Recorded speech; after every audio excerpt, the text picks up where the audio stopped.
Hello, everybody. For an entire day, my power was out completely. Turns out there was an outage in my area. Something having to do with like a transformer nearby or whatever, something like that. But I'm back now. I'm back now, and I'm going to mostly honor the community post I put up because I feel like I have to do that. But I'm going to start off with this one because it's fresh. It's already ready. I might as well look at this one first and then get to the rest of everything. I know what y'all said on the poll. Everything else today is going to be exactly what was on there. So yeah, thank you for everyone that participated. So that being said, let us check something out with you know uh, he might as well at this point be mythical status on YouTube because I just can't see any other way to categorize him, and that would be MrBallen. MrBallen, her death touch baffled doctors. I have a feeling I have an idea where this is going. Y'all ready? I'm ready. Let's go. In 1994, a 31-year-old mother was rushed into an emergency room in California with a severely elevated heart rate, her blood pressure was very low, and she was struggling to breathe. As soon as she arrived, the doctors and nurses in this ER, who were very accustomed to getting patients like her, got right to work. And as they're treating her, one of the doctors noticed something very strange about the patient. But before this doctor could tell the other nurses and doctors about this anomaly, there was this loud thud inside of the trauma room they were inside of.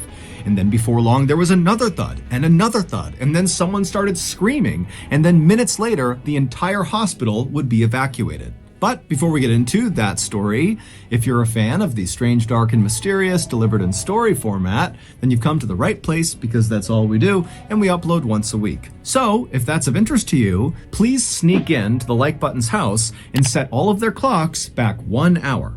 Also, please subscribe to our channel and turn on Can you imagine that? Too bad it wouldn't work because nowadays we got all sorts of gadgetry. You know, we got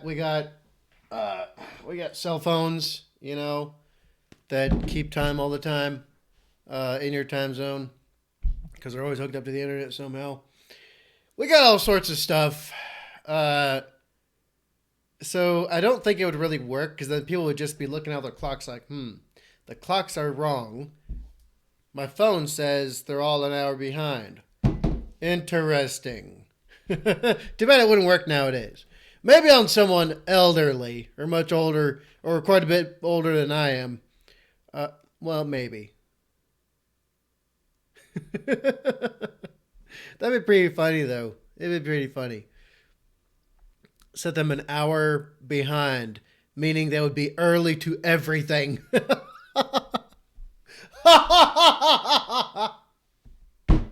Oh man, that'd be hilarious. Let's keep going. all notifications so you don't miss any of our weekly uploads. Okay, let's get into today's story.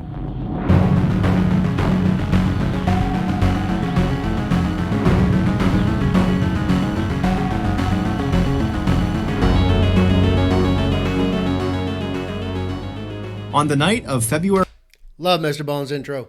19th, 1994, a man in Southern California called 911 because his girlfriend was struggling to breathe.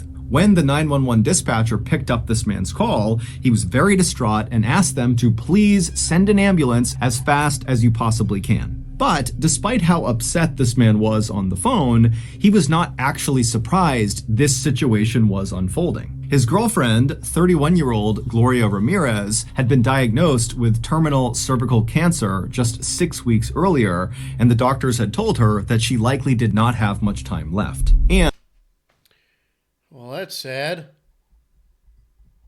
Wait a minute. I have a sinking suspicion I know this story. I have a sinking suspicion I know this story.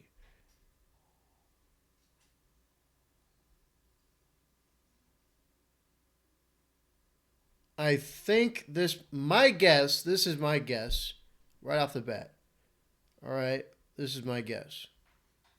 She might be the radioactive lady or the toxic lady. One of the two. One of the two, I think. Or the biohazard lady. Whatever. It's one of those three that she was called. Because you got... Anyway, I'm not going to spoil it. Let's keep going. But I'm pretty sure I know where this is going. And making this even more tragic, Gloria had actually gone into the hospital a few years earlier with symptoms and signs that she likely had cancer, but the doctors missed it. Had they caught it back then, they likely could have saved her. Still, after receiving her very grim diagnosis just a few weeks earlier, Gloria had resolved to fight her cancer as best as she could. After all, she had a lot to lose. Gloria had 2 young kids. She had a boy and a girl who were 9 and 12 years old respectively. And Gloria absolutely adored them and really devoted her life to them. In the evenings, she would play with them and help them with their homework, and the whole time she'd be cracking jokes to make them laugh and smile. And then even when Gloria was not actively parenting her kids, she was always a very positive presence in their lives. She was optimistic, she was happy, she was upbeat, and oftentimes she could be found wandering around with a big smile on her face, singing a religious hymn to herself. So she sounds basically like the penultimate mother. Like she sounds like damn near like the perfect mom. That's what she sounds like.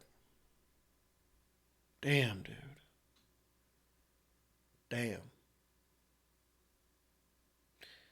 Them poor kids. Them poor kids losing their mom.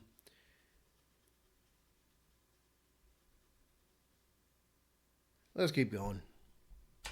So, when Gloria got this terrible news that she had late-stage cancer, she was obviously terrified and sad, but she was also very determined to find a way to survive because she knew her kids still needed her.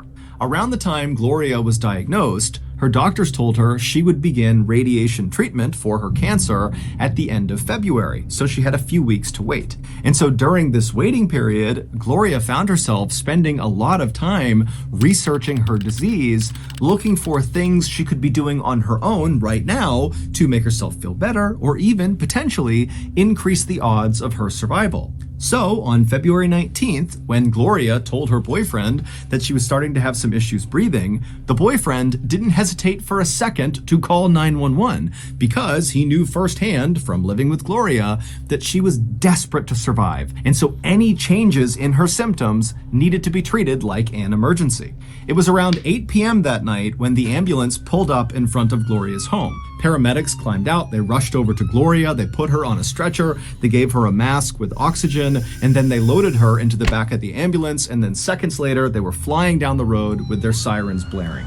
While they sped toward the hospital in Riverside, which is a city about an hour east of Los Angeles, one of the paramedics on board the ambulance called ahead to the Riverside Hospital emergency room to talk to one of the doctors. And the doctor who answered was a 33-year-old woman named Dr. Julie Gorchinsky. And she loved her job. She loved the thrill and excitement and challenge of working in a big city emergency room. And so she takes this call. The paramedics tell her that they have a patient who has terminal cancer. She's having a hard time breathing, and her heart rate is becoming very unstable to the point where if it's not controlled soon, it's going to kill her. And they told Julie they would be there in about 5 minutes. And so Julie, she hangs up the phone and immediately began preparing for receiving a critical patient, as well as getting trauma room 1 ready, which is where Gloria would be treated. Okay, so what are your guesses as to what might have caused her suddenly to escalate when it came to her condition? What do y'all think? Because I have a very, very, very, very good idea what it is. But I'm not going to guess because I'm pretty sure I know all about this story. So what do you think she ingested? Or she put on her skin? Or something? Because, you know, more often than not, all right, I'm sure some people have had experience with EMTs and, you know, doctors and stuff nowadays. Part of their screens, and part of my medical training when I got it as well, part of the screening is like, okay, what have they eaten? Are they on anything? Are they using any type of chemical substances? Are they using some kind of skin cream or lotion? Is there some kind of like supplement they're taking? Do they do drugs? Like any of this kind of stuff. There's a reason why that is asked by almost every single medical care professional that exists, or at least every single one that's worth their salt. And that's because of stuff like this.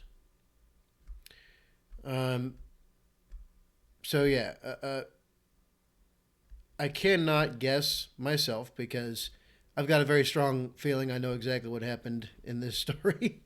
So I'm not going to spoil it for the rest of y'all. But what is your guess at this timestamp? What's your guess? Put it down in the comments down below with the timestamp if you can guess what happened to escalate her condition to such an extreme. Let me know in the comments down below. I have a very strong idea, but I have a feeling some people don't.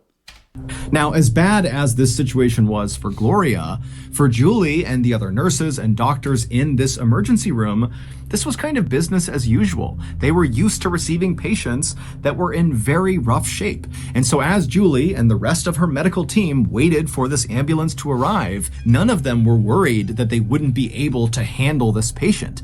They thought tonight was going to be as routine as any other night. However, they would be very, very wrong. The ambulance ride took about 15 minutes, so they pulled into the Riverside Hospital right at 8:15 p.m. And as soon as the ambulance came to a stop, the paramedics jumped out, they ran around to the back, they opened up the back doors, they pulled Gloria out still on her stretcher, and they pushed her as fast as they could through the doors into the emergency room. Once inside, Julie and the rest of her team, they took Gloria and they pushed her left down a hallway into Trauma Room 1. Once inside, the doctors and nurses immediately noticed that Gloria's heart rate was spiking dramatically and her blood pressure was falling dramatically. So, Julie and her team began administering a standard set of treatments for someone in this condition. They switched Gloria's oxygen mask she had been using on the ambulance ride for a more powerful one. They gave her painkillers, sedatives, and drugs to help steady her heartbeat. And at first, the treatments seemed to be working because pretty quickly Gloria's heartbeat began to level out. However, it didn't last. Soon, Gloria's heartbeat was racing so insanely fast that all of these alarms were going off on her heartbeat monitor. Knowing they had to act quickly, Julie and her team began removing Gloria's t-shirt in order to administer electric shocks to her chest with paddles. This is a way for doctors to kind of reset a patient's heartbeat. As the nurses got the electric paddles ready, they and the rest of the medical team suddenly noticed two strange things about Gloria. The first was that Gloria seemed to be emitting this strange garlicky smell from her mouth. The second was Gloria's skin looked very greasy. However, despite the entire medical team taking note of these two things, no one thought they were significant. Lots of patients suddenly are brought into the ER, and very rarely do they have a chance to shower or brush their teeth beforehand. And so they figured that was the reason she looked and smelled that way. Finally, the big electrical paddles were ready, and so the nurses placed them on either side of Gloria's heart, and then they began sending powerful bolts of electricity into Gloria's chest. While the nurses worked on Gloria's heart, other members of the medical team needed to assess Gloria's overall condition, and so to do that, they needed to draw her blood. So a nurse took an alcohol wipe and cleaned a small spot on Gloria's arm, and then she took a syringe and jabbed it inside of Gloria and began the draw. And as soon as she did this, Trauma Room 1 filled with a new smell. It was a chemical smell.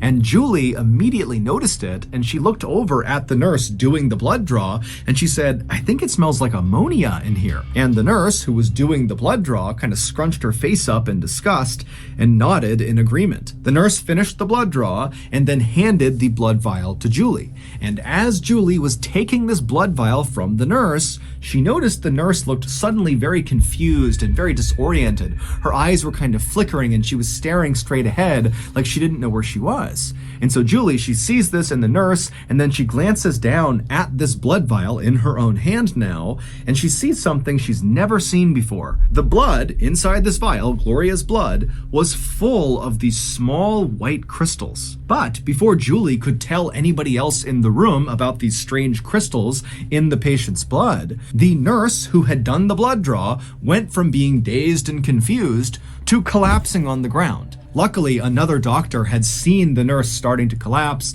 and dove out and caught her right before her head hit the ground. This collapsed nurse was very quickly placed on a stretcher and wheeled out of Trauma Room 1 so the other doctors and nurses could focus on Gloria, who was obviously dying. And so Julie, who was still just standing in the middle of this room holding this vial of blood, was wondering what the heck just happened to her colleague, and she's also looking down at these crystals thinking, I've never seen this before, what does this mean? Oh, brother. Oh, man, I really don't want to spoil it. I really don't want to spoil it because I know exactly what's going on here. Yes, I am very, very familiar with this story, and I'm very familiar with what happened, and I'm very familiar with the incident itself, as well as the cause and other effects, not so much mentioned. But yes, I'm very much aware of this. There's so much I want to say right now. I really, man. Anyway, have y'all made your guess yet? Have y'all made your guess yet? Let me know. Let me know in the comments down below. But this is the result of trying stuff on the internet without consulting with professionals first. That's mostly where this kind of stems from. Like the main crux of the problem points more towards that. And also the use of substances without understanding or any comprehension of what they are, I would say. Anyway, let's continue. Oh man, but it gets gnarly. And right as she was about to flag one of the other medical team members over to look at it, Julie began feeling very nauseous and her head started spinning, and then she felt like she might collapse. And so, not wanting to cause any more distractions for the main team, she quickly placed this vial of blood on a nearby tray, and then she quickly made her way out of Trauma Room 1 and sat down in a nearby chair. And as soon as she sat down, another staff member at the hospital who had not been inside of the trauma room ran over to Julie and asked her, hey, are you okay? And Julie, she looked up at the staff member and she tried to speak, but she couldn't. And then her eyes rolled back into her skull and she slumped forward and fell to the ground. And at the same moment that Julie was collapsing outside of Trauma Room 1, inside of the trauma room, there was another thud as another nurse collapsed, and then another, and then another. And before long, screams were coming out of Trauma Room 1 as people inside who had not collapsed yet are looking around, seeing their colleagues just dropping like flies for no reason. And so pretty quickly, the call came out over the hospital intercom to evacuate the hospital. The only people that would stay back would be a skeleton crew of doctors and nurses and Gloria, because they felt like moving Gloria outside right now would likely kill her. We need to save her right now. Outside the hospital, the parking lot very quickly filled up with doctors and nurses and other sick people on stretchers. People were screaming and crying, sirens were blaring, and the medical staff that was still healthy was running all over the place looking for supplies to help treat their coworkers. Meanwhile, back inside of Trauma Room 1, things for Gloria only seemed to be getting worse. The 4 doctors and nurses who had stayed back continued to administer more drugs, more shocks to her chest, more oxygen, but no matter what they did, her blood pressure continued to fall and her heartbeat became fainter and fainter and fainter. Finally, at 8:50 p.m., roughly 35 minutes after Gloria had first been wheeled into the emergency room, she died. In around 35 minutes, right? Around half a dozen staff collapsed and lost consciousness in just over half an hour.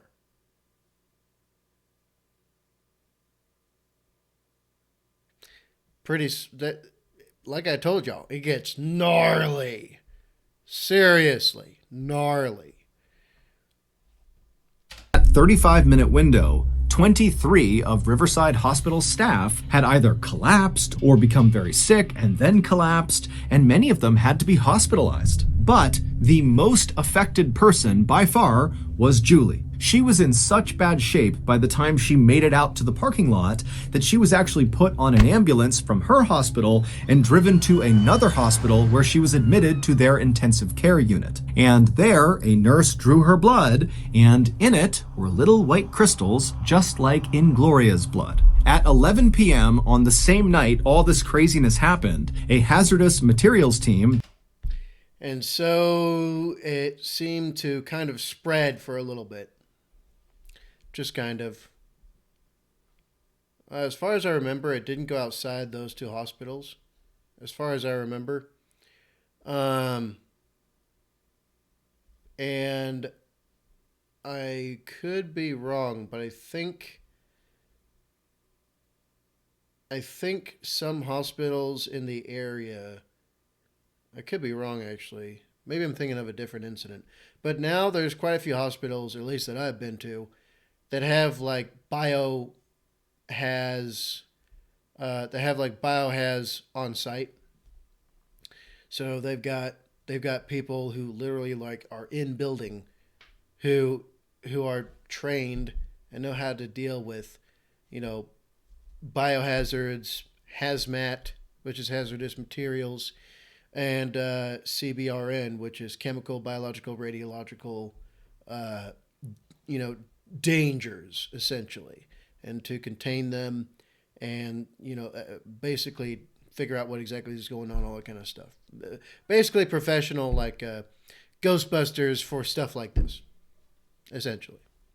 Dressed in full hazmat suits, entered the Riverside Hospital to look for a chemical leak, because that was the running theory, that some sort of leak had happened in the hospital, it had made its way into Trauma Room 1, and that's what had caused everyone to collapse and get sick. But despite an extensive search, the hazmat team did not find any leaks. Stumped, authorities decided to just be extra careful around this hospital and around Gloria's body until they figured out what had happened, because the fear was there was some sort of unknown or hidden toxin either in this building or on or in Gloria's body. 6 days after the incident, inside of a special airtight room while wearing full body protective suits, doctors performed an autopsy on Gloria.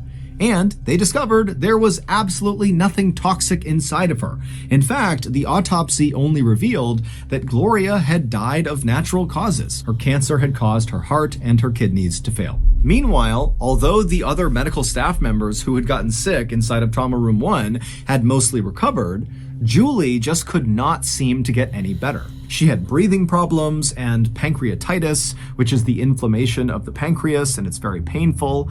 And her bones were literally just starting to die, leaving her in a wheelchair.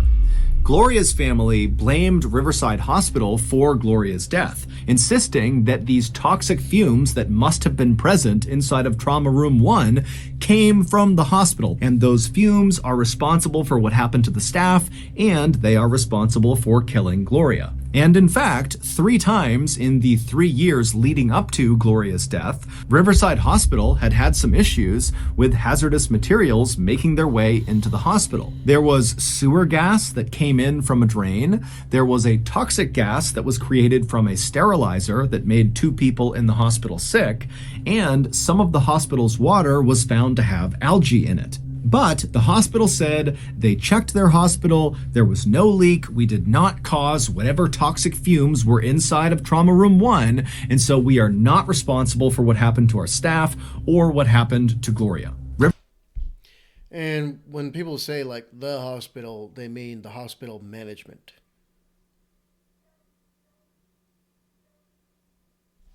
That's what they mean. They don't mean like everybody who works at the hospital as an entity. But when they're talking about the hospital, right, they're talking about the management of said hospital, which that's not the doctors, it's not the nurses, it's not the CNAs, it's not the RNs. or the LVNs or whatever, like the medical staff, uh, or at least the last time I worked anywhere when I was doing my phlebotomy, the staff were not medical. Not the staff, but the general management. They were mostly like business people, or in some cases, like there's business and then lawyers that are on site and all that kind of stuff. Uh, and management would have like the chief officer and stuff like that. The boss very rarely was actually a doctor. Um, so yeah, most of the time the management is different types of people compared to like the actual medical staff. Um, so yeah, when usually they're talking about the hospital, they're talking about like those who run the hospital, those who own the place, right? That's who they're talking about. Riverside Hospital would be searched again and again for some sort of leak. Also, Gloria's home would be searched for toxic gases, and Gloria would be autopsied 2 additional times. But no one could find anything toxic anywhere. So eventually, California's Department of Human and Health Services came forward and said they had the answer to what had happened inside of Trauma Room 1. They said it was mass sociogenic illness. Mass sociogenic illness is when a group of people all believe they have the same illness, even though there's nothing wrong with any of them. It's caused by fear and anxiety. Basically, the state of California was saying that Julie and the other 22 staff members who had gotten sick and collapsed had just pretended. They were making it up. As for Gloria, they said she just died from her cancer. Now, of course, this explanation made a lot of people unhappy, like Gloria's family, and of course Julie, whose medical problems were very well documented. She couldn't walk anymore because her bones were literally dying. And so Gloria's family and Julie said, you know what, we think the hospital is covering something up and we are going to sue. But before they did, an obscure lab located just outside of San Francisco, California, it was called the Forensic Science Center, was called in to do yet another investigation into what happened inside of Riverside Hospital. And what these scientists found would make history. Here is what they discovered. After Gloria was diagnosed with cancer, she began researching not only her disease, but also alternative treatments that she could do on her own before she began her radiation treatment at the end of February. And according to the scientists of Forensic Science Center, Gloria must have begun using a well-known controversial home remedy to help with her pain. It was called dimethyl sulfoxide, or DMSO for short.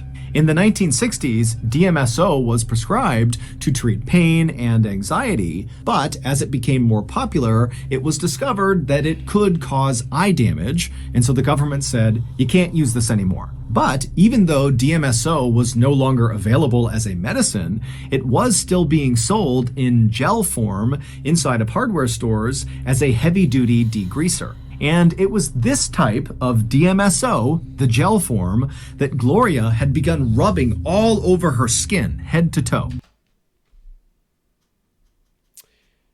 Even though I know pretty much all about this case, not all about, but I'm incredibly familiar with this case.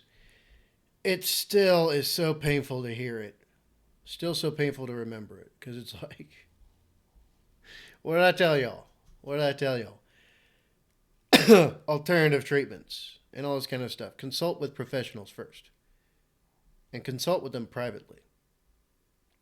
Because we all know from the last couple of years that a lot of medical professionals are compromised in multiple different ways. And yeah, if they tell you what is really up, then they can be heavily, they can lose their careers over it, right? We know that's a fact. So consult with them privately, okay? And, that way you'll get the actual what's what. The fact that medical professionals have to play a song and dance is freaking stupid. It's so dumb. Anyway, that's a topic for something else entirely. Anyway, but make sure you consult with a medical professional when you're looking at doing almost anything, and get multiple opinions. That's very important. Don't just grab something and then start using it and hope that it's not going to negatively impact you, because there's a high probability it will. And again, it goes back to what I said earlier. Stuff like this is one of the reasons why, those who are like patients, or the patient's next of kin or friend or whoever it is that comes with them, why they're asked the screening questions. Like, are they ingesting something? Are they taking something in some way, shape, or form? Could be drugs. Or are they using something on their skin? Or are they exposed to these certain types of things that you may or may not know of? It's all very important stuff. Very important. And it's specifically designed because not only is it like general medical knowledge that's relevant to pretty much anyone's conditions or their symptoms, but also to help hopefully prevent stuff like this from happening too often. So yeah. Poor woman, though. Poor woman. Poor woman. What a hell of a way to go. I have the greatest sympathy for her. Especially since, like, she sounds like the perfect mom. Honestly, is what she sounded like. Her flaw being that she is only human and was subject to believing what she researched without consulting anyone professionally. That being her, her human flaw, I would say. Rest in peace, Gloria. Rest in peace. Them poor kids. Anyway, let's keep going. This was the reason when she arrived in the emergency room, her skin looked greasy because she was literally covered head to toe in this gel. It was also why her breath smelled like garlic, because after DMSO is absorbed into your bloodstream, you emit a sort of garlicky smell both through your pores and out of your mouth. But the discovery that Gloria had been using DMSO did not account for why all these people in the hospital began collapsing and falling ill when they were around her. It turned out on the night that Gloria's boyfriend called 911 because Gloria was suffering from breathing problems, Gloria was also suffering from another medical issue, but it was so minor, the boyfriend didn't think to bring it up to the 911 dispatcher or to the paramedics when they arrived. And this secret medical condition that Gloria had was a urinary tract infection, which is an infection in any part of the urinary system. These are very common and usually very easy to treat. But what nobody realized was that because Gloria had this infection, her body was not flushing out the DMSO chemicals that had seeped inside of it from all this gel on her skin. Still, even very large amounts of DMSO chemicals inside of your body or on your skin is not enough to cause any harm to you or people around you. The danger started when the EMTs in the ambulance put that oxygen mask on Gloria's face as they transported her to the hospital. Suddenly, there was this new chemical being introduced into Gloria's body, oxygen. And the scientists from the Forensic Science Center said this new chemical, oxygen, began interacting with the DMSO chemicals trapped inside of Gloria's body, and together they formed a new chemical. Now, if Gloria had gotten to the hospital and responded more positively to the treatments and medicines that the doctors and nurses at the ER gave her, then Julie and the rest of the staff inside of that hospital would never have gotten sick. For that to happen, for that catastrophe to play out inside of that hospital, two very specific things had to happen in the correct order. And they did. First, there was the electric shocks. When the medical team was pumping electrical shocks into Gloria's chest, The scientists from the Forensic Science Center say those charges of electricity interacted with that new chemical that had been created inside of Gloria, and it changed this new chemical again. And so basically, how do I put it?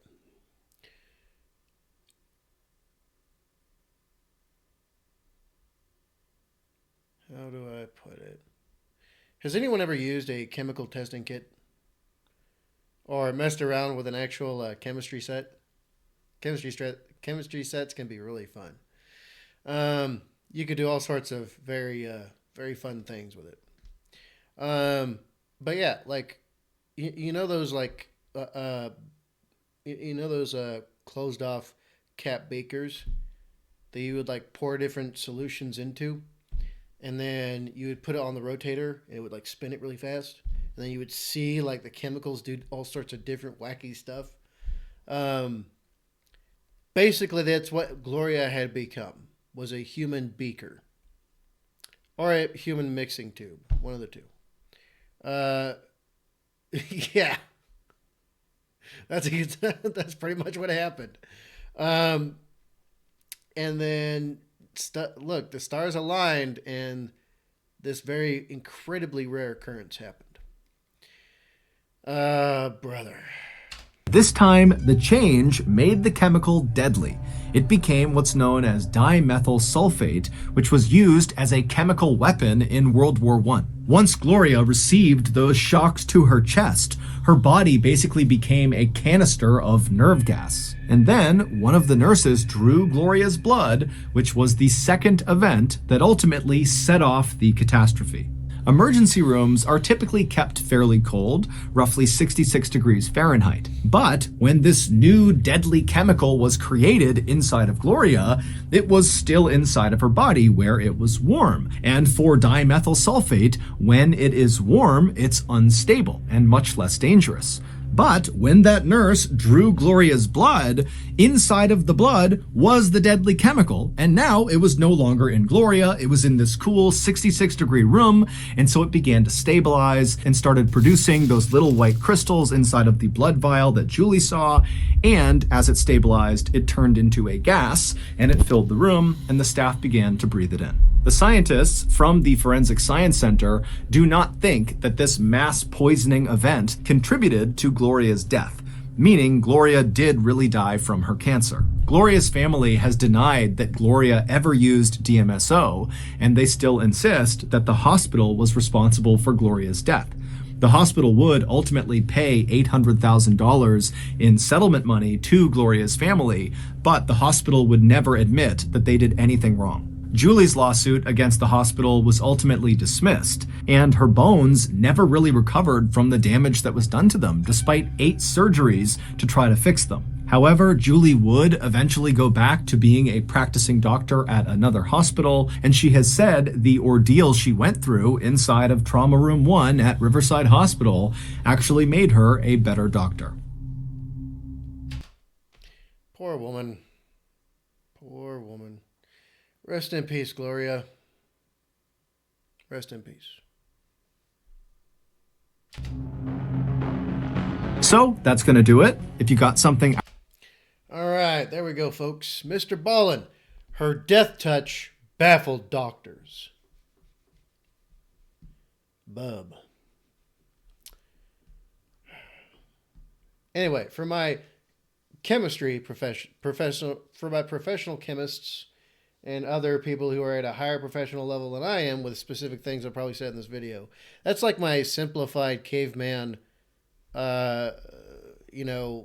pointing out essentially that I'm doing in the video.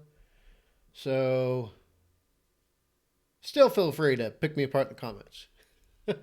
Still feel free to do so. It is a lot of fun to read someone else telling me something that will add to my general knowledge. And also being condescending at the same time can be entertaining to see how people do that, because there is some genuine creativity to that. So thank you. Anyway, what did y'all think? I'm very familiar with it. I'm not like a subject matter expert on it, but I got the major gist of it a long time ago. I forgot where I learned about it, but dude, it's gnarly. Gnarly. Around a dozen people collapsed. And, less than an hour, dude, scary. Scary. So yeah, what did y'all think? What did y'all think? Y'all let me know in the comments down below. All right, you know what time it is.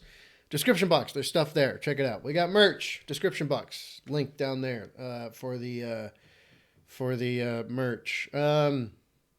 What else is there? Discord. Jump into the Discord so you can be in the voice chat with me on live streams, or you can direct send me requests. If you're a member, you get priority. So become a member of the channel. Link in the description box down below. Or there's a button behind the subscribe button that usually says join. It's one of those two. Or just the description box. It says become a member of the channel or join this channel to get perks. What else? I can't really think of too much else. Go ahead and leave your comments down below. And make sure you like, share, comment, and subscribe. And then on top of that, be good. Seriously. Be good. It's not that hard. It's really not that hard. And you don't have to like me to agree that that's a good thing to do. Be safe. Don't compromise safety and security, no matter where you are or what you're doing. Never compromise. And then make a good life for yourselves. As we saw in this video, disaster can strike at any time, and it's only ever a second away. Just one. It's only ever 1 second away. So make the best of your life that you can right now, because you never know when disaster will strike. That being said, I will see y'all in the next one. Badger out.